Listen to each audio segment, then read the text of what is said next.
This Christmas holiday, I decided I needed a little challenge, something to keep me focused and stretch my skills a little. So, I decided to make a Metroidvania RPG city builder with a story-based tower defense mode. You know, nothing crazy. I mean, I've only got 2 weeks here.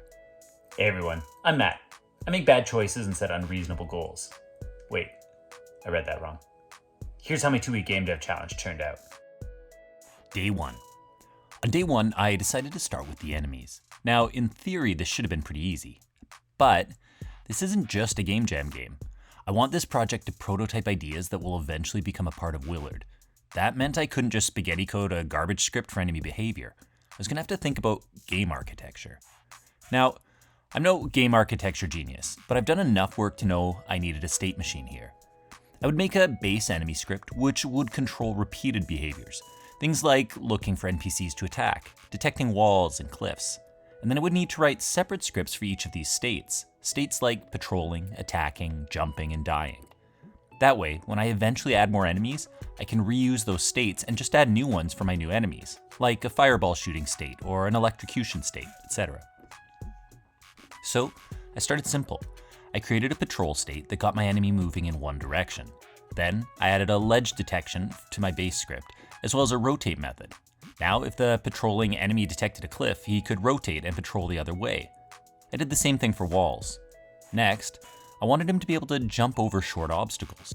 Now I needed to detect when an obstacle was jumpable. Every time the enemy encounters a wall, I made him fire a short, invisible ray from one unit above his head. If the space was empty, that meant there was a ledge for him to jump to.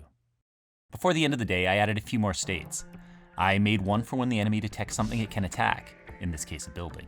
He enters an enemy detected state, which plays an exclamation mark and causes a brief pause to telegraph to the player that he found a target.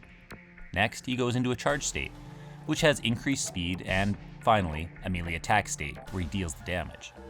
Before I wrapped up for the first day, I coded my buildings to flash when attacked, so there was a clear indication they'd been attacked. And that brought me to the end of day 1.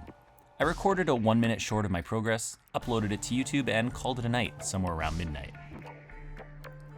Days 2 to 4 were all about the villagers. They would need the same abilities as enemies, patrolling, jumping, fighting, etc. But they'd also need to be able to find resources, like trees.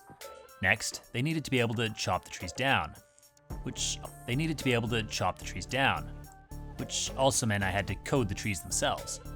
I made it so the trees spawn in a trunk once they run out of health. The villagers then enter a harvest state, where they slowly chop up the trunk, which shrinks in relation to how much lumber's left. I gave the villagers health, and made sure that the enemies could find and attack them. Then I gave the villagers the ability to fight back, which mostly just looks like a bunch of Mike and Ike's bumping bellies. I finished my villager design sprint by making lumber mills to store the wood, and health bars for buildings, resources, and villagers. I continued my practice of making daily shorts to show my progress, and went to bed on Boxing Day, feeling pretty good about my Lumberjacks.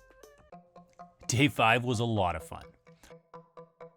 I started by upgrading my UI a little bit, adding some new icons. Then I decided to add another villager type. This is where using a state machine really came in handy. Well, it took 3 days to set up the Lumberjack. I was able to make a soldier in just half a day. I had to write a couple of new villager states, but mostly I could reuse all the code from my Lumberjacks. Now, if I want a villager to become a soldier, I just toggle one drop-down menu and suddenly they equip themselves with a sword and shield and patrol for enemies to battle.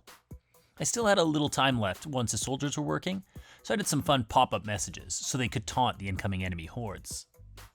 Now, as endearing as these little Mike and Ike villagers are, I was starting to get tired of looking at them, not to mention the cringeworthy color palette I was working with. It was time to give this game a facelift. I already had some assets from Willard, but I thought this was a good chance to make a new location. I took an existing tile map, recolored it to look like stone, and then painted in some snow. I also took some tree sprites and gave them the same wintry treatment. I did the same thing for a stick hut and a lumber depot, dropped in my sky asset, and by the end of the day, I was actually looking at something that looked like a video game. I wrapped up the week by adding in some character sprites. I just gave them some squash and stretch animations for now. I added in a fog shader and some snow particles, also gave the enemies some sprites before the end of the day. As I closed the door on week 1, I was feeling pretty good. There still wasn't any actual game to play, but the AI was working pretty nicely, and it was even starting to look good. 1 week left, and all I needed to do now was actually make a video game to play. Wait a sec. That doesn't sound good. Let's try that again. Now, all I needed was to add goals, a player character, a way to win, a way to lose, dialogue, items. Oh man, week 2 is gonna be busy. Thanks so much for watching.